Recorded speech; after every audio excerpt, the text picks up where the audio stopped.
Hey guys, आप सभी का स्वागत है मेरे यूट्यूब चैनल ज्ञान IQ में। और आज हम बेसिकली बात करेंगे DSSB PRT की फुल प्रिपरेशन स्ट्रैटेजी। जैसे मैंने पहले KVS की वीडियो डाली थी, ठीक है, कि KVS PRT की तैयारी कैसे करनी है, ऐसे ही आज मैं डिस्कस करूंगी DSSB PRT की पूरी प्लानिंग। ठीक है, जिनको DSSB के बारे में पता नहीं है मैं बता देती हूँ। इसका मतलब होता है दिल्ली सब ऑर्डिनेट सर्विसेज सिलेक्शन बोर्ड। ठीक है, ये होता है DSSB, यानी कि दिल्ली के अंदर अगर आपको टीचर बनना है, गवर्नमेंट टीचर बनना है, तो आपको इस बोर्ड का एग्जाम जो है वो पास करना पड़ेगा।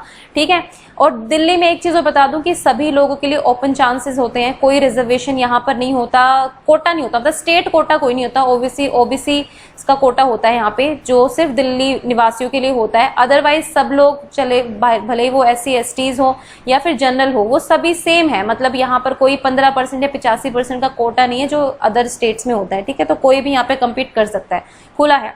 और ये यहाँ पर मैंने ये सब क्यों लिखा है, इसका पर्पस गाइज मेरा अपनी प्रशंसा करवाना बिल्कुल भी नहीं है। मेरा बेसिकली ये पर्पस इसीलिए है कि जो भी इस वीडियो को देखे वो मैं उनको ये बता सकूं कि भाई मेरा सिलेक्शन हुआ है, इसीलिए मैं आपको गाइड कर रही हूँ। अदरवाइज मेरा कोई इंटेंशन ऐसा नहीं है कि आप मेरी प्रशंसा करें या मेरी तारीफ करें कि वाह इतना सिलेक्शन हो गया, ऐसा कुछ भी नहीं है। मुझसे 2-3 मतलब 4 से 5 कमेंट मेरे पास आए थे, ज्यादा भी नहीं आए थे क्योंकि चैनल छोटा ही है। ठीक है, क्यों झूठ क्यों बोलना है किसी चीज के बारे में। और कुछ मेरे फ्रेंड सर्कल में भी कुछ लोग हैं जो चाहते हैं कि मैं बनाऊं इस पे वीडियो। ठीक है, उनके फोन आए कि आप एक वीडियो बना दो एटलीस्ट जो मतलब हेल्पफुल हो। तो मैंने सोचा कि ठीक है, अगर 10 बंदों तक भी ये पहुंच हो रही है इसकी, उनको भी फायदा होता है, तो इट्स ओके। ठीक है, तो गाइज मैं आप अपने बारे में बता देती हूँ जिनको नहीं पता है। तो मैंने KVS 2014 का PRT एग्जाम क्लियर किया था। ठीक है, उसके बाद सिलेक्शन हो गया था, 5 साल KVS में जॉब की और पिछले साल ही छोड़ना पड़ा KVS। रीजंस बहुत होते हैं, देखिए आपको पता है कि फैमिली इश्यूज होते हैं, फिर ट्रांसफर का इश्यूज होता है, तो बस यही रीजंस है। Otherwise KVS is a very good संगठन। ठीक है, बहुत अच्छा संगठन है, कोई परेशानी नहीं थी। लेकिन कुछ फैमिली प्रॉब्लम्स आप समझ सकते हैं, कुछ होती हैं ऐसी कि करना पड़ता है। ठीक है, तो उसके बाद जब DSSB PRT DOE में सिलेक्शन हो गया, साथ ही साथ MCD में भी, मतलब डायरेक्टरेट ऑफ एजुकेशन जो होता है, सर्वोदय विद्यालय जो डायरेक्ट दिल्ली गवर्नमेंट के अंडर है, वो होते हैं ये वाले। और ये होते हैं एक PRT MCD जो होता है, जहां पर मतलब गवर्नमेंट अभी दिल्ली ऑब्वियसली अलग गवर्नमेंट है, BJP की गवर्नमेंट है, खैर इस चीज से हमें मतलब नहीं है। तो MCD सिर्फ 1 से 5वीं तक के स्कूल होते हैं। ठीक है, तो इन दोनों में भी मेरा सिलेक्शन हुआ। ठीक है, और अभी फिलहाल मैं DOE में वर्किंग हूँ। तो बस अपना एक्सपीरियंस शेयर करना चाहती थी कि किस तरह से मैंने अपनी स्ट्रैटेजी अपनाई। ठीक है, तो आई होप कि आपको हेल्प करेगी, उन लोगों को ज्यादा हेल्प करेगी जिनको कोई गाइडेंस नहीं मिल पा रही है कहीं से भी। ठीक है, और बस यही पर्पस है गाइज इस वीडियो का। ठीक है, तो प्लीज माइंड ना करें कि मैंने ये सब क्यों लिखा है कि सिलेक्शन, ये जस्ट इसीलिए लिखा है कि आप लोगों को थोड़ा सा ये रहे कि हाँ भाई इस बंदी का सिलेक्शन हुआ है तो शायद कुछ हेल्प मिल पाएगी आपको। ठीक है, चलिए तो अब आगे देखते हैं कि प्रिपरेशन करनी कैसे है। ठीक है, सब कुछ मैंने आपके लिए बिल्कुल परफेक्ट तरीके से मैंने ये बनाई है video, just to help you guys. ठीक है, आप लोगों की मदद करने के लिए, और सारी चीजें लिखी हैं बहुत बारीकी से। ठीक है, मैं अपनी स्ट्रैटेजी के साथ साथ कुछ और ऐसी चीजें बताऊंगी जो मतलब ठीक है, मैं भी देखो फुल 100% मेहनत हम करते हैं, कोशिश, लेकिन कुछ ना कुछ लूप होल्स रह जाते हैं। ठीक है, वो हर बच्चे से होंगे, वो चाहे टॉपर्स हो या कोई भी हो, सबसे होते हैं। कोई भी 200 में से 200 नंबर तो लेकर नहीं आएगा। ठीक है, तो कुछ लूप होल्स हो जाते हैं, लेकिन मैंने कोशिश की है कि मैं हर चीज आपको कवर कर रहा हूँ। ठीक है, तो सबसे पहले आपको मैं एक चीज बता दूं, क्योंकि इस चैनल पर शायद मेरे चैनल पर KVS वाले ज्यादा होंगे बच्चे जो KVS की तैयारी कर रहे हैं, लेकिन हो सकता है कुछ दिल्ली बेस्ड हैं जो दिल्ली की तैयारी भी कर सकते हैं DSSB में अगर वैकेंसीज निकलती हैं तो। ठीक है, तो होता क्या है कि देखिए KVS एग्जाम से मैं इस कंपैरिजन लगातार आपके साथ करूंगी, वो इसलिए क्योंकि दोनों की तैयारी में थोड़ा सा डिफरेंस है। ठीक है, पहली बात मैं आपको बता दूं कि इसमें 2 सेक्शन होते हैं DSSB PRT के एग्जाम में। 100 नंबर के 2 सेक्शन होते हैं। ठीक है, ये होता है आपका जनरल पार्ट होता है, जिसमें आपके 5 सब्जेक्ट होते हैं, रीजनिंग, मैथ्स, हिंदी, इंग्लिश और आपका होता है GK। ठीक है, और ये सब्जेक्ट कंसर्न होता है, ये हम आगे डिस्कस करेंगे साइकोलॉजी का। ठीक है, तो यहीं पे आपको पता चल गया कि 200 नंबर का पेपर है। ठीक है, 2 सेक्शन है। अब इन दोनों सेक्शन में ना आपको पास होना जरूरी है। Each section must be qualified. ठीक है, यहाँ भी आपको 100 में से 40 नंबर लाना जरूरी है और यहाँ भी आपको 100 में से 40 नंबर लाना जरूरी है। ठीक है, दोनों जगह पे आपके 40-40 नंबर आने चाहिए। ये सिर्फ जनरल कैटेगरी के लिए बता रही हूँ। ठीक है, अगर आप OBC हैं तो 35-35, और अगर आप SC या ST कैटेगरी से हैं तो आपको 30-30 लाना जरूरी है। अगर एक पार्ट में आप 80 ले आए और दूसरे पार्ट में आप 28 पे रह गए, या सपोज जनरल कैंडिडेट 35 पे रह गया, तो भी आपका सिलेक्शन नहीं होगा, कोई फायदा नहीं है। मतलब एक पार्ट में, दोनों पार्ट्स में आपको क्वालिफाई करना जरूरी है। ठीक है, ये पहली शर्त है। दूसरी चीज मैंने बता दिया, first section 100 marks, second section 100 marks. उसके बाद यहाँ पर नेगेटिव मार्किंग होगी, सबसे इंपॉर्टेंट चीज 0.25 के हिसाब से हर एक क्वेश्चन का नंबर कटेगा अगर आपने गलत कर दिया हो। जहां हम केवीएस की बात करते हैं तो यहाँ 150 क्वेश्चन होते हैं, 2.5 घंटे का टाइम होता है, टाइम भी ज्यादा होता है, ठीक है, और यहाँ पर नेगेटिव मार्किंग भी नहीं होती है। तो आपके लिए एक एडवांटेज केवीएस में ये हो जाता है कि आप अगर सारे क्वेश्चन अटेम्प्ट कर रहे हैं तो कुछ तुक्के भी लग सकते हैं, ठीक है। लेकिन यहाँ क्या है ना, डीएसएसबी में 0.25 से मतलब 4 क्वेश्चन गलत करते ही आपका एक नंबर कट हो जाएगा, ठीक है। तो ये चीजें आपको ध्यान में इसलिए बता रही हूँ ये चीजें, क्योंकि इनको ध्यान में रखकर ही पेपर करना होता है, ठीक है। फिर 200 क्वेश्चन होंगे और टाइम है 2 आवर्स का, यानी कि 120 मिनट्स। सब लगा लीजिए कि 120 मिनट में 200 क्वेश्चन करने हैं, तो 1 मिनट के लिए एक क्वेश्चन के लिए 1 मिनट भी आपको नहीं मिल रहा है, ठीक है। जहां केवीएस में आपको 2.5 घंटे मिल रहे थे सिर्फ 150 क्वेश्चन के, ठीक है। तो देखिए बहुत अलग है डीएसएसबी का एग्जाम केवीएस से, ठीक है। आगे हम इसके सेक्शंस, आगे मैं आपको एग्जाम पैटर्न के बारे में बात करेंगे थोड़ी सी, ठीक है। हर चीज के बारे में डिस्कस किया है मैंने, मोटिव सिर्फ यही है कि आपको थोड़ी सी प्रॉपर गाइडेंस मिल जाए, ठीक है। अरे क्या क्या, चलो ठीक है। तो ये है एग्जाम पैटर्न, ठीक है। एग्जाम पैटर्न में ये सारे सब्जेक्ट्स लिखे हैं मैंने, सेक्शन 1 में क्या क्या आता है और सेक्शन 2 में क्या क्या। देखिए जो हमारा एमसीडी का एग्जाम हुआ था वो ऑफलाइन हुआ था, ठीक है, और जो डीओई का हुआ था वो हुआ था ऑनलाइन।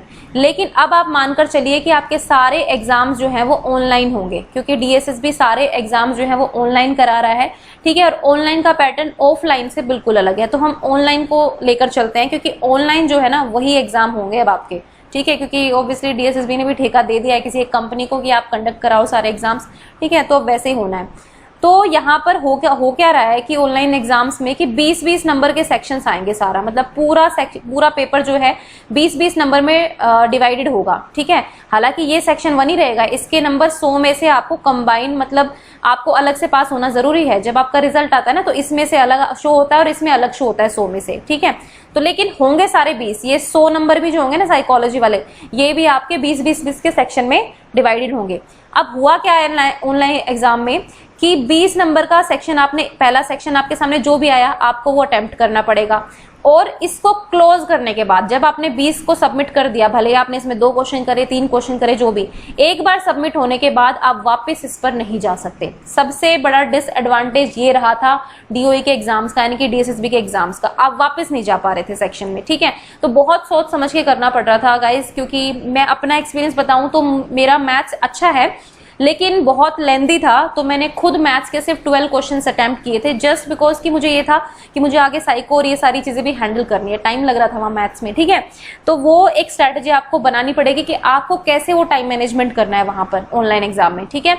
तो एक बार आपने सेक्शन ब्लॉक कर दिया फिर आप वापस नहीं जा सकते, ठीक है। 20 कर दिया आपने 20 वाला, फिर अगले 20 पर बढ़िए, फिर अगले 20 पर बढ़िए, और इन पीछे वालों पर आप आ ही नहीं सकते हैं, ठीक है। तो इस तरह से सेक्शन चलेगा। तो आप बात कर लेते हैं रीजनिंग 20 नंबर की, जनरल अवेयरनेस यानी कि जीके जो है वो 20 नंबर की, उसके बाद अरिथमेटिक एबिलिटी, ये आपका मैथ्स हो गया, ये भी आपका 20 नंबर का, इंग्लिश भी आपकी 20 नंबर की, हिंदी भी 20 नंबर की। उसके बाद अगर हम सीडीपी कहें, सबसे इंपॉर्टेंट पार्ट जो है चाइल्ड डेवलपमेंट एंड पेडागोजी, इसमें सब कुछ आ जाता है आपका, एजुकेशन, थियरीज, प्रैक्टिकल जो भी है सब इसमें है, ये 100 मार्क्स का होगा, ठीक है। तो मतलब सब्जेक्ट कंसर्न में सिर्फ साइकोलॉजी आएगी, साइकोलॉजी मतलब आ सकते हैं क्वेश्चन ऐसे भी जो पेडागोजी के क्वेश्चन होते हैं वो भी होते हैं, ठीक है, ये सब आ जाएगा, ठीक है।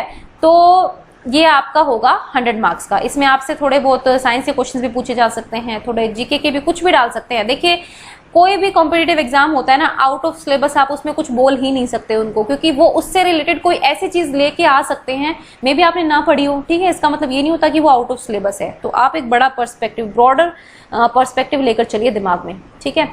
अब चलिए आ जाते हैं कि तैयारी करनी कैसे है। अब देखिए हिंदी जो है, हिंदी इंग्लिश, मैंने जब हिंदी इंग्लिश की, हिंदी का जब मैंने टेस्ट सीरीज बनाई थी तो मैंने उसमें भी बात की थी कि हिंदी इंग्लिश के लिए आपको सेम तैयारी करनी है, ठीक है।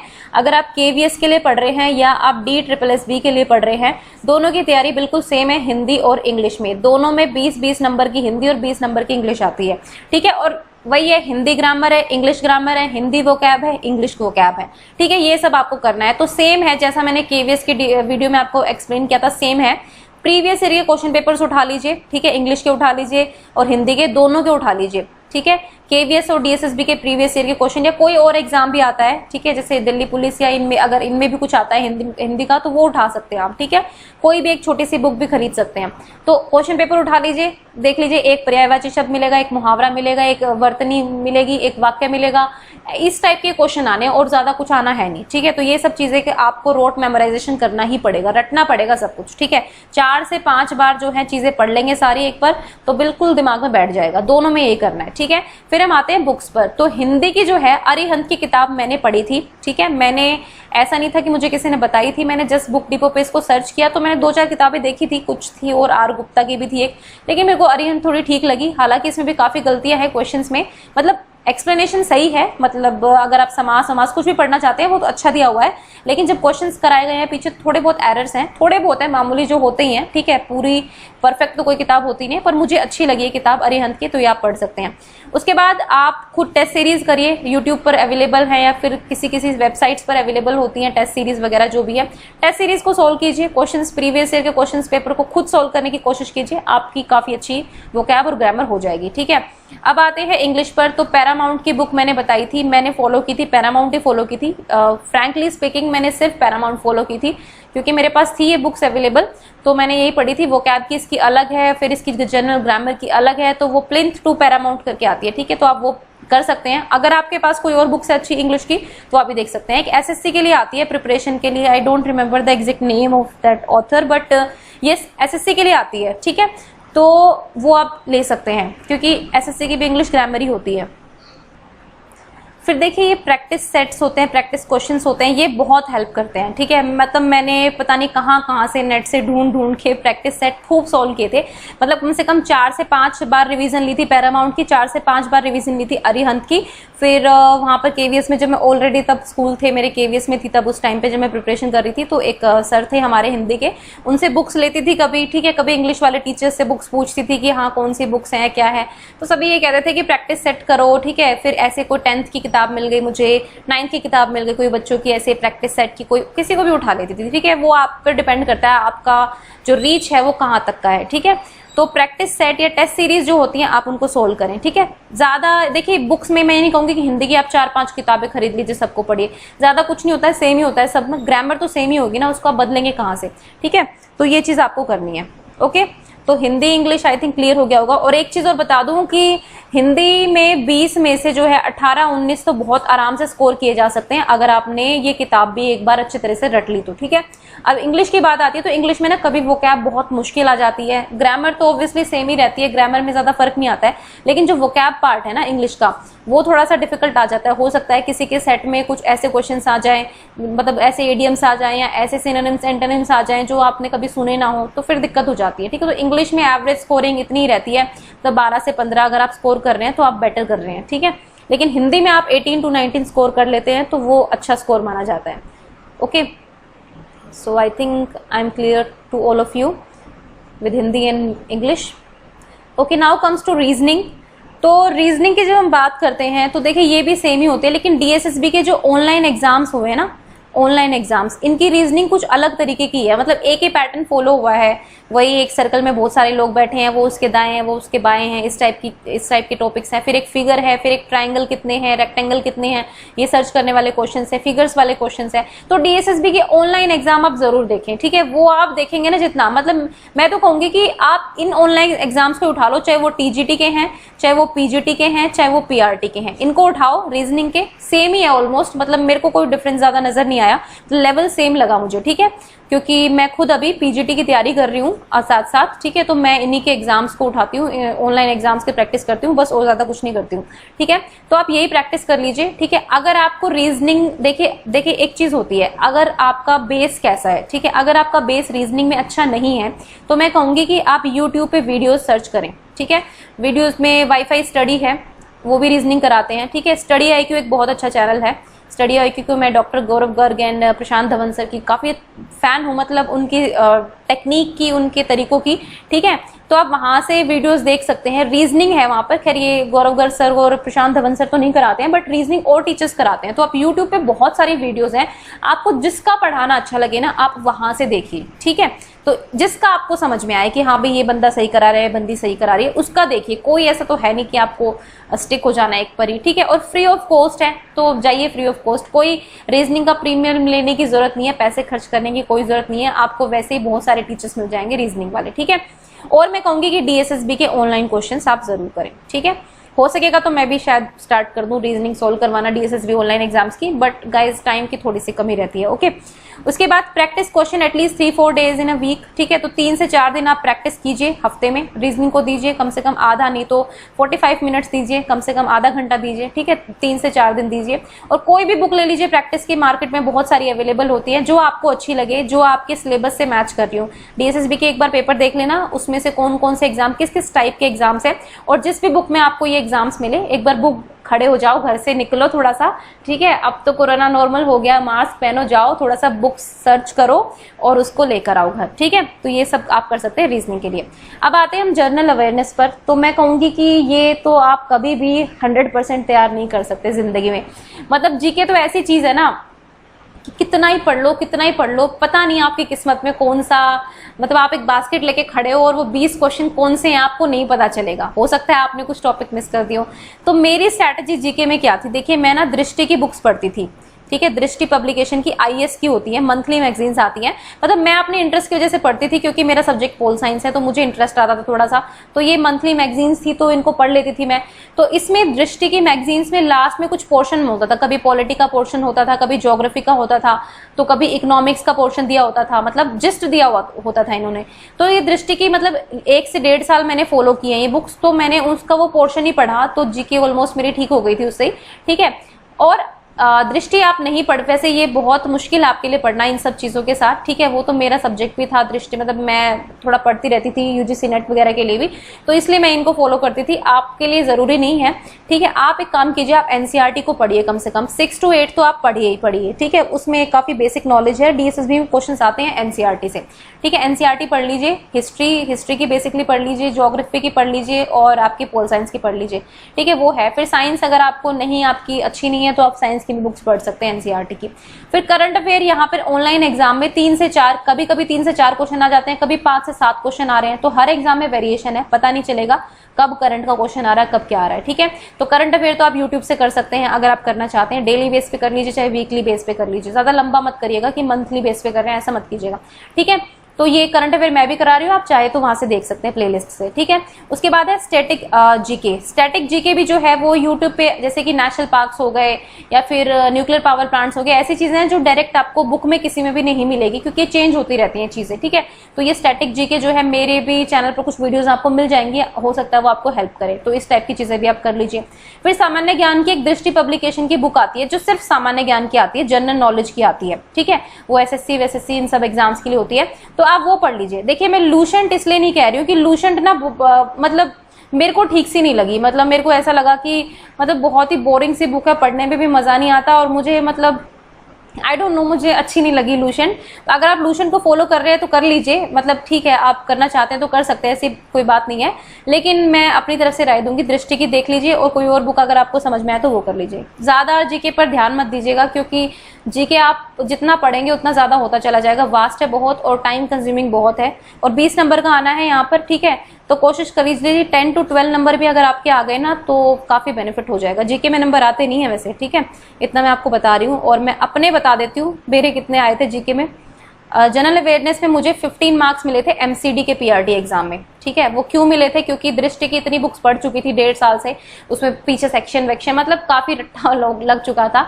लेकिन अगर मैं बात करूं ऑनलाइन एग्जाम जो DOE का हुआ, उसमें मेरे 12 नंबर में से शायद 11 मुझे मिले होंगे, एग्जैक्ट मुझे याद नहीं, क्योंकि उसमें आंसर की उन्होंने क्वेश्चन के साथ नहीं दी थी, जस्ट हमें बस वो ये हमें जितना याद था उस हिसाब से मैंने मैच किया था। तो 12 क्वेश्चन किए थे, जिनमें से मुझे एक ही याद है कि एक गलत हुआ था, तो ठीक है, इसके अकॉर्डिंग आप लगा लीजिए 10 साढ़े 10 नंबर मुझे मिले थे DOE एग्जाम में, ठीक है, जीके में। तो मेरे अकॉर्डिंग ही अच्छा स्कोर है, एवरेज स्कोर से थोड़ा ऊपर ही है, क्योंकि एवरेज तो आपको पता है 4 से 5 भी जाता है जीके में, क्योंकि जीके में आप तुक्का ही है बस आपका, ठीक है। अगर आपका लक अच्छा है तो मिल गए क्वेश्चन तो ठीक है, वरना तो वही है, ठीक है।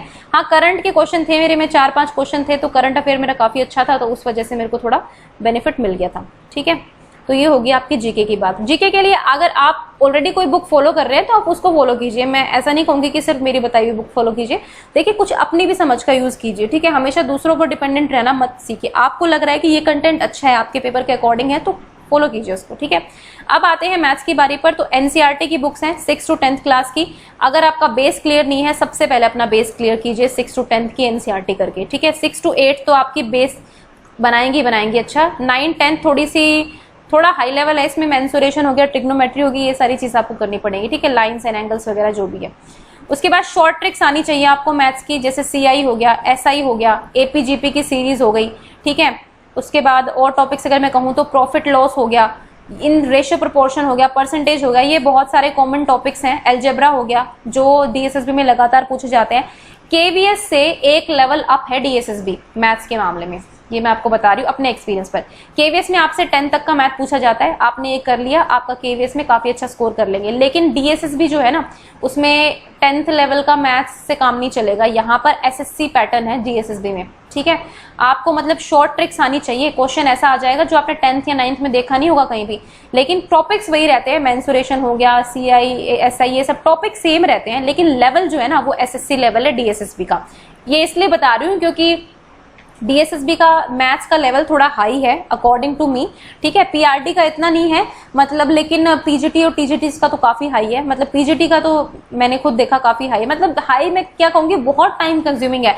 मतलब आप नॉर्मल मेथड से चलेंगे ना तो बहुत टाइम ले लेगा, ठीक है।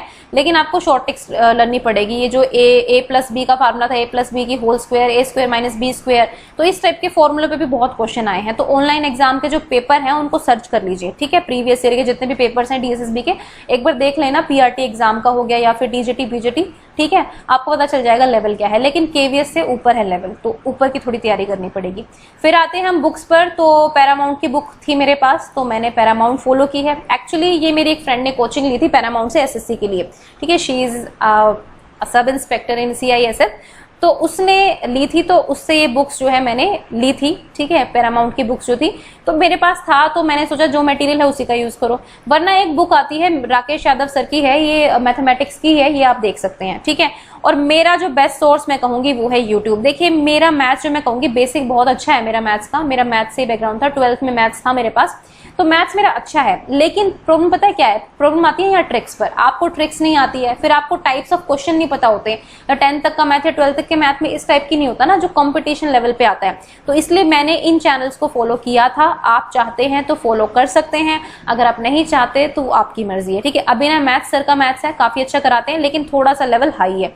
राकेश यादव सर बहुत अच्छा कराते हैं, बेसिक से कराते हैं, और एक साहिल सर भी अच्छे हैं, ठीक है। वाईफाई स्टडी से हैं ये, तो आप इनको चाहे तो फॉलो कर सकते हैं मैथ्स में। मतलब ये मेरे अकॉर्डिंग है। जिन लोगों का मैथ्स अच्छा नहीं है, अगर आप बाहर ट्यूशन ले रहे हैं, जो भी ले रहे हैं, डीएसएसबी का पहले पैटर्न देखो क्या है, कौन से टॉपिक्स हैं, और इन यूट्यूब चैनल से आप करो।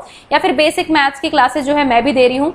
अगर आपको बेसिक मैथ्स आपका क्लियर नहीं है तो आप यहाँ से देख सकते हैं, ठीक है। मेरे मैथ्स की basics KVS PRT special maths करा रही हूँ, तो उसमें डीएसएसबी वालों के लिए भी हेल्पफुल है अगर बेसिक्स से करना है, ठीक है। कुछ ट्रिक्स भी बताऊंगी ऐसे आगे आगे जब बड़े टॉपिक्स आएंगे तो, ठीक है। तो गाइज ये है मैथ की तैयारी, क्योंकि मैथ बहुत इंपॉर्टेंट सेक्शन है करना, क्योंकि एग्जैक्ट आंसर निकल जाते हैं, थोड़ा सा ठीक रहता है, ठीक है। अब बात आते हैं, लास्ट हमारा है चाइल्ड डेवलपमेंट एंड पेडागोजी। ये चीज बता दूं कि यहाँ पे 100 मार्क्स का है, ठीक है। 100 मार्क्स समझते हैं आप, मतलब आधा पेपर इसी पर डिपेंडेंट है, ठीक है। अब देखिए इसमें मैं आपको एक चीज बताती हूँ। मेरा साइंस से बैकग्राउंड था, ठीक है। 12th तक मेरे पास साइंस थी, बाद में मुझे बीएलएड की वजह से साइंस छोड़नी पड़ी, ठीक है। उसके अपने कुछ एक्स्ट्रा रीजन है।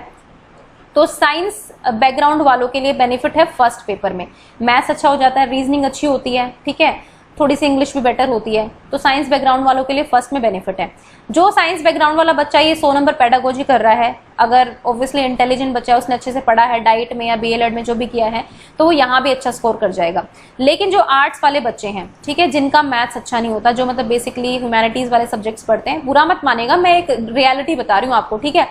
तो इसमें क्या होता है ना कि आर्ट्स वालों का जो मैथ्स होता है वो थोड़ा सा वीक होता है, उस वजह से शायद मैं कहूँगी रीजनिंग में थोड़ी सी वीक हो जाती है। तो आर्ट्स वालों को फोकस करने की ज्यादा जरूरत है अपने फर्स्ट पार्ट पर, क्योंकि फर्स्ट पार्ट जो है ना, मुझे लगता है कि फर्स्ट पार्ट जो है ना मेरिट वो तय करता है फर्स्ट पार्ट। सेकंड पार्ट क्या है ना, चाइल्ड डेवलपमेंट पेडागोजी, आप पढ़ के सीख सकते हैं, उसमें कोई ट्रिक्स नहीं है, कोई वो नहीं है, क्वेश्चन जल्दी जल्दी भी कर सकते हैं क्योंकि इतना टाइम कंज्यूमिंग नहीं होता है। तो पेडागोजी में एवरेज बच्चा भी 60 मार्क्स ले आता है 100 में से, ठीक है। ये मैं एक अपनी जनरल आपको चीज बता रही हूँ जो मैंने नोटिस की है, ठीक है। लेकिन यहाँ जो फर्स्ट पार्ट है ना, जो यहाँ पर 80 लेकर आ रहा है ना, मैंने ऐसे बच्चों को देखा है जो 80 लेकर आ रहे हैं, मतलब मैं अपने रिलेटिव्स या पूरा फ्रेंड सर्कल में बता रही हूँ, जो 80 यहाँ पर लेके आ रहे हैं, पर यहाँ पर उनके आ रहे हैं 45, 50, ठीक है, समझ रहे हैं। हालांकि दोनों पार्ट्स वो होते हैं, लेकिन अपनी स्ट्रेटेजी आप देख कर बनाना। अगर आपको लगता है आप पेडागोजी में बहुत अच्छे हैं, चाइल्ड डेवलपमेंट की थ्योरी बहुत अच्छे से आती है, तो पार्ट 1 पर फोकस करना। अगर आपको लगता है कि पार्ट 1 बहुत बेटर है, बहुत अच्छा है, तो पार्ट 2 पर ज्यादा फोकस करना कि इसको स्ट्रॉन्ग कैसे बनाया जाए, ठीक है। तो ये एक जनरल चीज थी, जनरल ज्ञान था मेरी तरफ से। नेक्स्ट है वही सेम केवीएस वाला ही है, लेकिन यहाँ पर केवीएस में आप सिर्फ 20 नंबर का पढ़ते हैं, यहाँ आपका मल्टीप्लाई बाय 5 कर लो, 100 नंबर का चाइल्ड डेवलपमेंट एंड पेडागोजी है, तो बहुत पढ़ना पड़ेगा, ठीक है। एनसीएफ रट लीजिए, घोल कर पी जाइए, मैं कहूंगी, ठीक है, बहुत इंपॉर्टेंट है, डाउनलोड कर सकते हैं एनसीईआरटी की साइट से, हिंदी और इंग्लिश मीडियम दोनों में अवेलेबल है। उसके बाद बुक्स बताऊं तो मैंने जो फॉलो की थी लोरा ई बर्क, क्योंकि मेरे बीएलएड में मैंने ये 2 बुक पढ़ी हैं, बीएलएड में 4 साल का कोर्स होता है, वो मैंने किया है। तो ये लोरा ई बर्क और अनीता वुल्फोक बहुत अच्छे से पढ़ी है मैंने, तो मैंने तो ये 2 बुकें फॉलो की थी, इनसे ज्यादा थियोरीज के लिए मैंने कुछ ज्यादा देखा नहीं था, ठीक है। उसके बाद आती है सरोहा पब्लिकेशन, ये मैंने खरीदी थी क्वेश्चन के लिए, क्वेश्चन सेट्स के लिए, ठीक है, कि जो प्रीवियस ईयर के क्वेश्चन पेपर थे मिल गए थे। सरोहा पब्लिकेशन ये आपकी हिंदी में भी है और इंग्लिश में भी है। उसके बाद हिंदी की आपको बता रही हूँ, एक अच्छी बुक है हिंदी मीडियम में, वो है अरुण कुमार की, आप इसको फॉलो कर सकते हैं, काफी अच्छी बुक है। हिंदी मीडियम वाले स्टूडेंट्स अगर पहले से कोई बुक फॉलो कर रहे हैं जिनको अच्छी लग रही हो, तो वो भी फॉलो कर सकते हैं, ठीक है। लेकिन one of the best book मैं कहूंगी, अगर चाइल्ड डेवलपमेंट की बात करूं, तो वो है लोरा ई बर्क, सबसे बेस्ट बुक लगी है मुझे अब तक की, थ्योरीज बहुत अच्छी है। अनीता वुल्फोक भी बहुत है, मतलब दोनों टक्कर की है, लोरा ई बर्क और अनीता वुल्फोक, ठीक है। अगर आप चाहें तो आप इनको पढ़ सकते हैं, काफी मोटी बुक्स हैं, ठीक है, और इंग्लिश लैंग्वेज में है, but if you are comfortable with it you can read that, ठीक है। नेक्स्ट है study previous year question papers and solve, ये डीएसएसबी, सीटेट, टेस्टेट सारे पेपर हेल्प करते हैं, ठीक है। मेजर फोकस आपका डीएसएसबी पर होना चाहिए, क्योंकि डीएसएसबी का एग्जाम देना है, तो इसके प्रीवियस ईयर को क्वेश्चन पेपर को देख लो, ठीक है। जब आपका पूरा सिलेबस कवर हो जाए, जब आपने पढ़ लिया हो सब कुछ, उसके बाद आप इन क्वेश्चन को भी देख सकते हो कि आप सीटेट के कर पा रहे हो कि नहीं कर पा रहे, एस्टेट के क्वेश्चंस कर पा रहे हो कि नहीं कर पा रहे, केवीएस के कर पा रहे हो कि नहीं कर पा रहे हो, ठीक है। तो ये अपनी नॉलेज चेक करने के लिए। साथ ही साथ यूट्यूब वीडियोस और इंटरनेट का भरपूर प्रयोग कीजिए। आपको कोई भी टॉपिक अगर समझ में नहीं आता है तो नेट पर सर्च जरूर कीजिए। ये नहीं कहूंगी कि पहला पेज आ गया उसी को पढ़कर काम खत्म, नहीं, कम से कम 2 से 3 सोर्सेस, जब नेट की बात आती है और यूट्यूब की बात आती है ना, तो 2 या 3 सोर्सेस से पढ़ना चाहिए। क्यों? क्योंकि कई बार फेक चीजें भी होती हैं। जब एक बंदे के ज्ञान पर निर्भर रहोगे तो थोड़ा सा मुश्किल होती है, एक और से आप थोड़ा सा ऑथेंटिकेट हो जाता है थोड़ा सा ना, कि भाई ठीक है ये भी ये चीज बोल रहे हैं, ये भी बोल रहे हैं, तो 3 लोग तो गलत नहीं होंगे ना। मतलब ऐसा नहीं कह रही कि मैं, देखो आप देखेंगे खुद ही, ये चीज आप खुद ही नोट करेंगे जब आप सर्चिंग करेंगे, ठीक है। तो मेरी तरफ से यही राय है। तो गाइज ये है पेडागोजी एंड चाइल्ड डेवलपमेंट का, इसमें बहुत ज्यादा मेहनत करने की जरूरत है, इस पर ज्यादा ध्यान भी देना है, क्योंकि पूरे 100 नंबर का पेपर है, ठीक है। जहां पर केवीएस में यहाँ सिर्फ 20 नंबर का होता है, यहाँ पर पूरा 100 नंबर का है, ठीक है। तो यही बेसिक चीजें थी जो डीएसएसबी पीआरटी के लिए चाहिए थी, ठीक है। और अगर एक आधी और चीजें बताऊं मैं आपको, मतलब मेरी तरफ से कुछ टिप्स रहेंगे, तो रेगुलर स्टडी कीजिए, ठीक है। रेगुलर स्टडी का फायदा होता है गाइस, ठीक है। रेगुलर स्टडी से क्या होता है ना कि आपको एकदम से एग्जाम के टाइम पे पैनिक नहीं होता है, थोड़ा सा आप यूज टू हो जाते हैं स्टडी के। तो ऐसा नहीं होता कि वैकेंसी आ गई, लो 1 महीने में एग्जाम है, 2 महीने में एग्जाम है, तो क्या होगा, कैसे होगा, रिविजन कैसे करना है। फिर सब क्या करते हैं, 2 महीने हैं भी, चलो कोचिंग की तरफ भाग लो, कोचिंग में सारा टाइम वेस्ट करते हो, ठीक है। वहां पर 3 बजे तक वहां बच्चे बैठे रहते हैं, घर आके हालत खराब हो जाती है, पढ़ने का मन नहीं करता। तो मैं कहूंगी चाइल्ड डेवलपमेंट पेडागोजी तो आप खाली वैसे भी पढ़ सकते हो ना, पढ़ना तो सीखो। जब पहली बार पढ़ते हैं ना चीजें नहीं समझ में आती, दूसरी बार पढ़ते हैं तो देखेंगे कुछ और नई चीज समझ में आएगी, तीसरी बार पढ़ोगे तो कुछ और अच्छा ही है, ऐसे था, ये तो हमने ध्यान ही नहीं किया, ठीक है। तो ऐसा होता है, रिविजन का बहुत इंपॉर्टेंट रोल होता है, ठीक है, तो वो जरूर करनी है, ठीक है। तो गाइज ये थी एक बिल्कुल detailed video on DSSB PRT exam. आप चाहे तो फॉलो कर सकते हैं, आप ना चाहें तो मत फॉलो कीजिए, वो आपकी मर्जी है, क्योंकि अल्टीमेटली मुझे इसका बेनिफिट नहीं मिलेगा, आपको मिलना है जो मिलना है। आप मेहनत करेंगे तो आपको सफलता जरूर मिलेगी, ठीक है। और एक चीज रह गई है, वो भी मैं आपको दिखा देती हूँ। एंड हार्ड वर्क, ठीक है। तो हार्ड वर्क के बिना तो कुछ भी नहीं होता है। So guys do hard work, हमेशा लगातार मेहनत करते रहिए, क्योंकि अगर आपको एक टारगेट है ना, वो कहते हैं ना अर्जुन ने मछली की आंख को देखा था बस, ठीक है, उसका टारगेट था, लक्ष्य की ओर अपना जो ध्यान है वो डाइवर्ट करोगे तभी सफलता मिलेगी, ठीक है। और ध्यान भटकने के तो बहुत तरीके होते हैं, लेकिन एकाग्रता लाने के बहुत कम तरीके होते हैं, उन तरीकों पर फोकस कीजिए, ठीक है। ये टाइम जो मिला है आपको, इसको यूटिलाइज कीजिए। अगर आपने अभी डाइट या कुछ भी किया है तो समझ लीजिए आप भले ही छोटे हैं अभी एज में, आप हो सकता है कुछ लोग 20 साल के होंगे, 21-22 साल के होंगे, ठीक है। आप जल्दी नौकरी लग जाइए ना, क्या जा रहा है भाई, अभी से मेहनत करो, बाद की लाइफ सेटल हो जाएगी, ठीक है। तो इसी के साथ आपको बहुत सारी शुभकामनाएं and all the best to all of you. I hope कि बहुत जल्दी वैकेंसी आए। Thank you for watching Gyan IQ।